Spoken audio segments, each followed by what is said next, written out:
ምንድነው? ብር ነው አንድ ያየው አይደል? አልፈልግም። ምን ማለት ነው? ለዚህ ብለህ አይደል የሰው ጉሮሮ ያነከው? በጣም ነው ያዘንኩብህ። እኔ ከማንም ስግብግብ ነጋዴ ጋር የምጨቃጨቀው የማገኘው ኮሚሽን ብቻ አሳስቦኝ ነው የሚመስልህ? ቢገባህ ከማገኘው ብር በላይ ያንተ ክብር ነው የሚያስጨንቅ።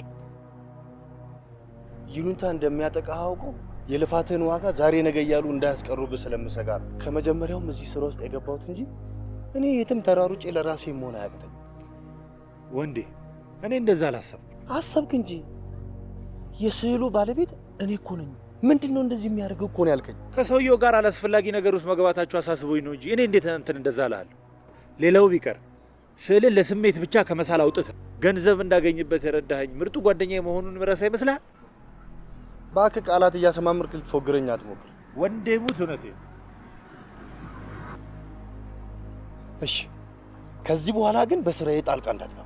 ከማንም ጋር ወደ ጸብ እንደማትገባ ካረጋገጥክልኝ ችግር የለም፣ ጣልቃ አልገባም። ግድ የለም። ከዚህ በኋላ ለእንደዚህ አይነቱ ጅብ ነጋዴዎች ምንም አይነት ስዕል ስለማልሰጣቸው ምንም የሚያጣላን ነገር አይኖርም።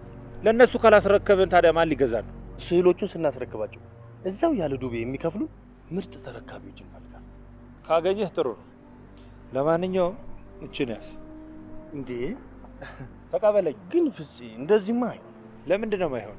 ሙሉ ብሩን ለኔ ሰተኛ አንተስ ምን ልትሆን ነው? ችግር የለም። ለጊዜው ነው የቸገረኝ ነገር የለም። በዛ ላይ እጄ ላይ በቂ ብር አለ። ስለዚህ አንተ ይሄን ውሰድ። እኔ ቀሪ ክፍያው ሲሰጠን ወስዳለሁ። በጣም ነው የማመሰግነው ፍፄ። ባካታ ከብድ ድርሻህን ነው ወሰድኩ። እና አሁን ወዴት ነው? ምሳ ነገር ልጋብዛ? ግድ የለም። በቤት የጀመርኳት ስዕል ስላለች እሷን መጨረስ አለብኝ። ይሻላል ብለህ ነው?